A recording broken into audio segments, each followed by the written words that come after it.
Halo Sobat Dosen, ketemu lagi dengan saya, Pak Wahyu Nur Hidayat. Pada kesempatan ini saya akan membahas terkait dengan ASN 2021, khususnya di P3K Guru. Jadi banyak sekali rekan-rekan yang bertanya terkait dengan alur pendaftaran P3K Guru, kemudian bagaimana cara menentukan formasi dari P3K Guru, cara memilihnya, kemudian juga apakah kita masuk di gelombang 1, gelombang 2, atau gelombang 3? Itu siapa sih sebenarnya yang menentukan? Nah, di sini saya akan membahas terkait hal tersebut dengan dasar yang sangat-sangat valid, yaitu berdasarkan website yang diluncurkan oleh Kemdikbud dengan alamat ini ya, guru p3k.kemdikbud.go.id. Jadi silakan rekan-rekan berkunjung di website ini, kemudian mencermati secara teliti apa saja aturan-aturan yang ada untuk P3K Guru ini. Oke, rekan-rekan, kita menuju ke pengertian dari P3K. Di sini dijelaskan PPPK atau P3K merupakan kependekan dari pegawai pemerintah dengan perjanjian kerja, yaitu warga negara Indonesia yang memenuhi syarat tertentu yang diangkat berdasarkan perjanjian kerja untuk jangka waktu tertentu dalam rangka melaksanakan tugas pemerintahan. Nah, biasanya untuk waktu sendiri itu berkisar 1-5 tahun, yang kemudian dari rentang waktu tersebut bisa diperpanjang. Jadi kesempatannya sangat besar. Nah, di website ini juga disampaikan bahwa kesempatan rekan-rekan, terutama rekan-rekan guru honorer, guru K2 yang ada di sekolah-sekolah negeri yang membuka jalur P3K, ini kesempatannya besar apabila sertifikat atau ijazah yang Bapak Ibu miliki itu linier dengan yang diminta atau pembukaan formasi di sekolah Bapak Ibu. Oke, baik. Sekarang kita menuju ke alur seleksi. Siapa sih sebenarnya orang-orang yang bisa mendaftar di P3K Guru? Tentunya tidak semua orang itu bisa mendaftar di P3K Guru, termasuk yang sudah saya singgung di video-video sebelumnya, bahwa paling tidak di sini ditentukan ada 4 golongan orang yang bisa mendaftar menjadi P3K Guru atau mendaftar ke dalam formasi P3K Guru. Di sini ada guru honorer sekolah negeri, kemudian guru honorer THK 2, kemudian guru honorer sekolah swasta, dan juga lulusan PPG. Nah, di sini tidak disebutkan, mohon maaf bagi rekan-rekan fresh graduate kependidikan itu tidak bisa masuk di P3K Guru di tahun ini. Rekan-rekan bisa mendaftar melalui jalur lain, yaitu di jalur CPNS atau di jalur P3K non guru. Jadi karena kita sudah tahu rekan-rekan ya, seperti yang saya jelaskan di video sebelumnya, bahwa ada 3 jalur untuk menjadi seorang ASN di tahun 2021 ini, yaitu CPNS, P3K Guru, dan P3K non guru.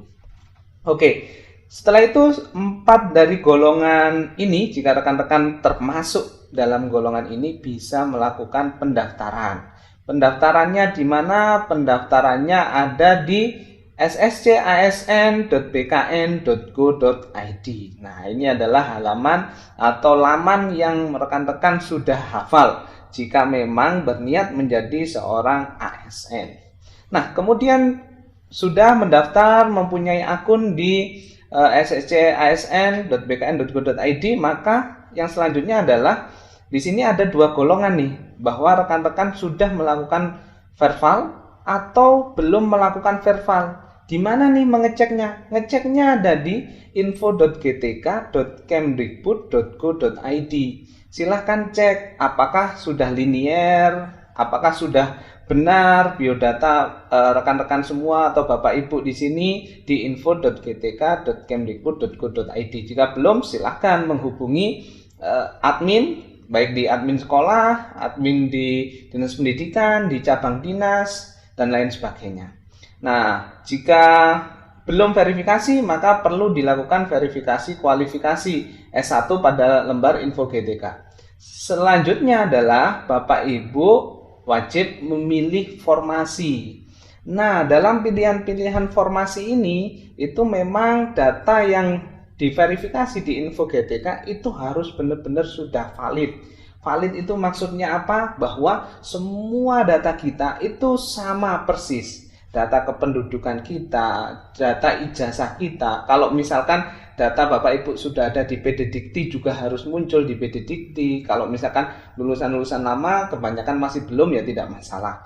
Jadi memang di sini harus sesuai nih, terutama NIK-nya untuk dapat NUPTK, kemudian tempat tanggal lahir itu harus sesuai, mana yang dijadikan dasar. Misalkan di beberapa tempat masih ada tuh yang tanggal lahirnya antara di ijazah sama di akta berbeda. Nah, itu harus kalau bisa sudah diklirkan Bapak Ibu. Karena Indonesia sekarang menuju satu data. Jadi semua datanya kalau dicari dari NIK, di searching berdasarkan NIK, harapannya semuanya sudah sama, clear.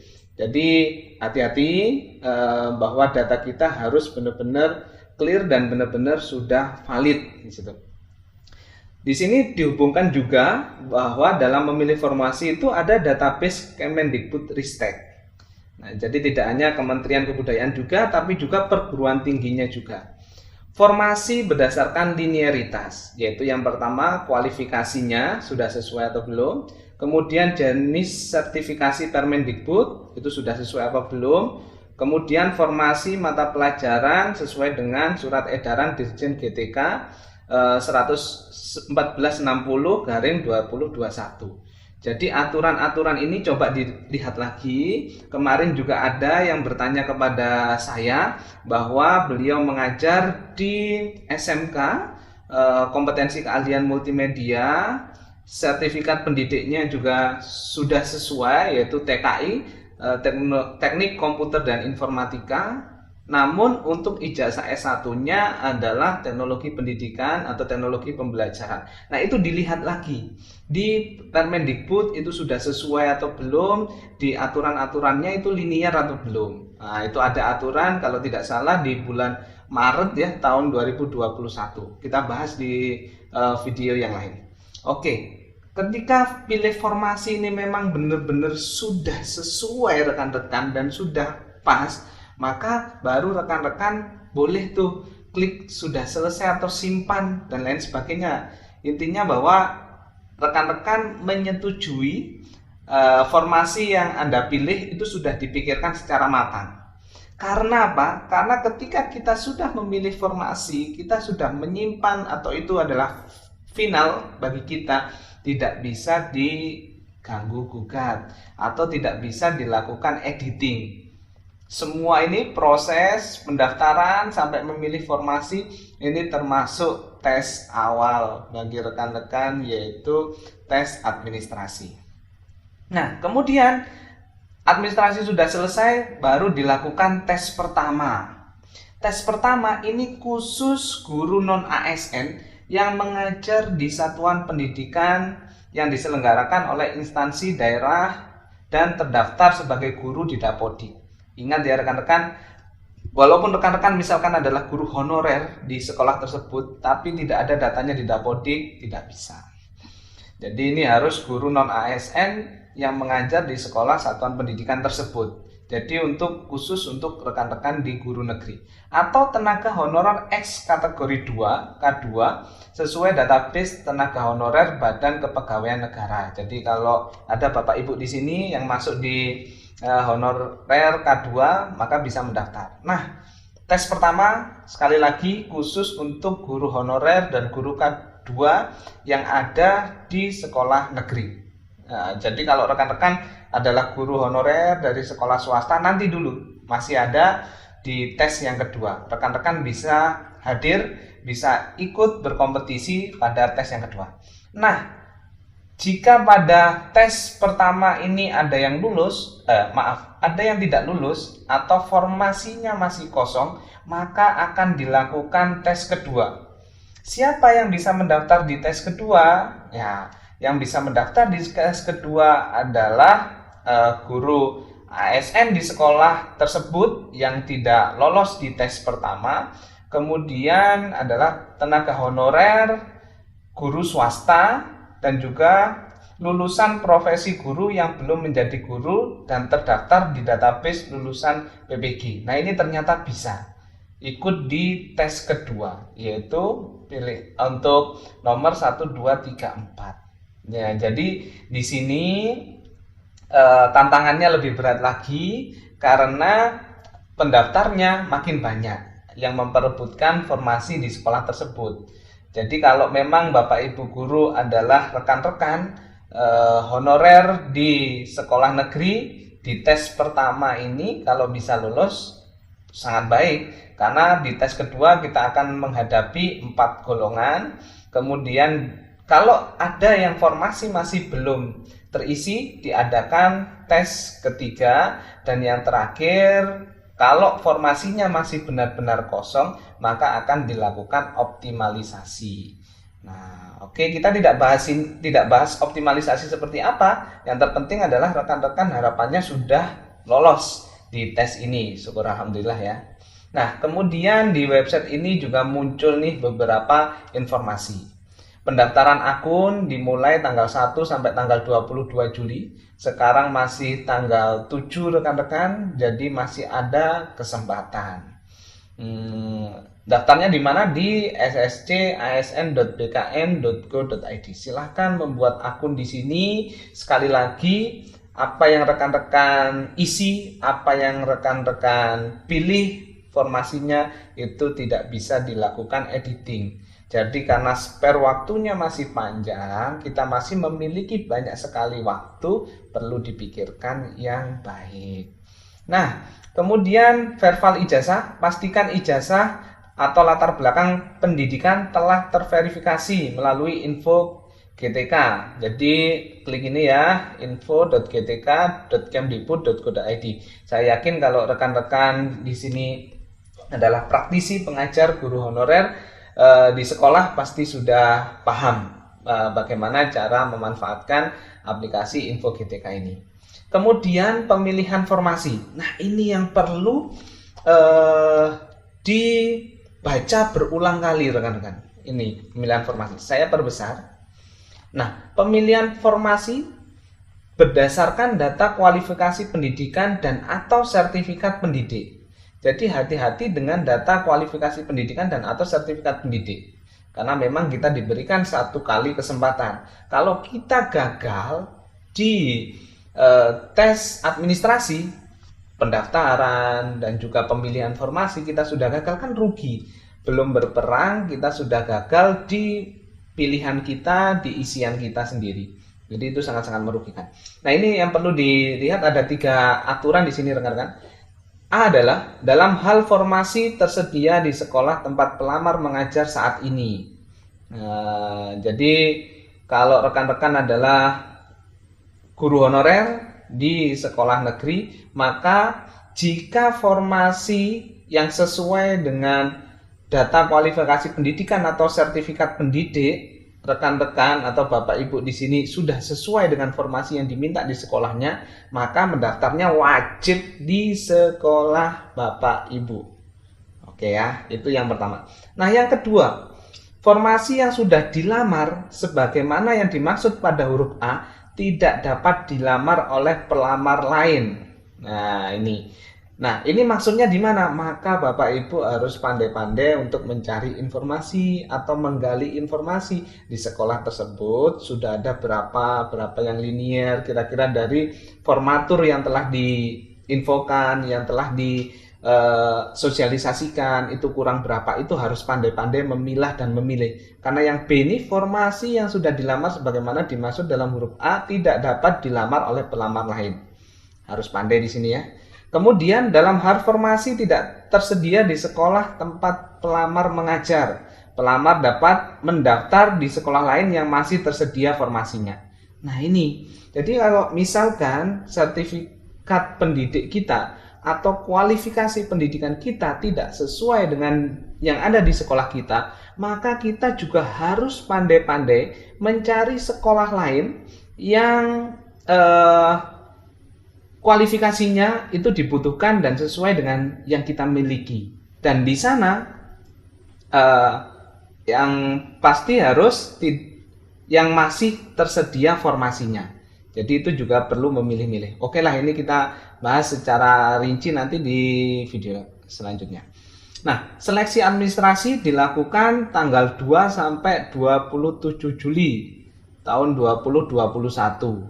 Nah, pendaftaran sampai 22, kemudian verifikasi sampai 27 Juli. Jadi ini dilakukan secara paralel.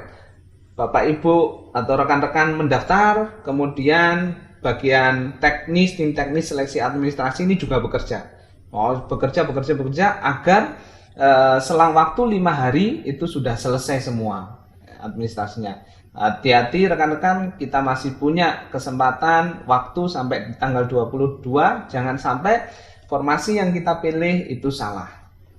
Nah, kemudian dilakukan ujian seleksi kompetensi. Nah, ini tanggal berapa? Tanggal 23 sampai tanggal 29 Agustus. Pelamar yang lulus seleksi administrasi melakukan ujian kompetensi sesuai formasi yang dipilih.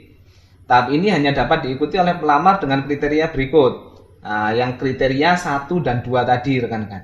Nah, ini ya, guru honorer di sekolah negeri dan guru honorer THK 2. Jadi itu yang bisa melakukan tes di bulan Agustus itu. Nah, ini maksudnya adalah uji kompetensi atau ujian seleksi tahap 1. Nah, kemudian yang selanjutnya adalah pemilihan formasi 2, yaitu tanggalnya 18 sampai 24 September. Bagi pelamar yang tidak lulus seleksi uji kompetensi 1, dapat memilih kembali. Ini ya, rekan-rekan catatannya adalah dapat memilih kembali formasi dalam instansi kewenangan yang sama. Siapa aja sudah dijelaskan tadi, 1 sampai 4 golongannya. Kemudian ujian seleksi kompetensi 2, ini tanggalnya tanggal 6 sampai tanggal 20. Kemudian pemilihan formasi yang ketiga, tanggal 29 sampai 4 November, 29 Oktober sampai 4 November tahun 2021. Siapa yang bisa mendaftar di sini yaitu 4 golongan tadi. Kemudian ujian seleksinya dilaksanakan tanggal 15 sampai dengan tanggal 21 November tahun 2021. Di website guru-p3k.kemdikbud.go.id ini juga disediakan beberapa dokumen yang menurut saya wajib teman-teman baca, wajib Bapak Ibu baca. Karena dari dokumen-dokumen ini kita akan bisa menentukan formasi yang lebih tepat dan formasi yang sesuai dengan aturan.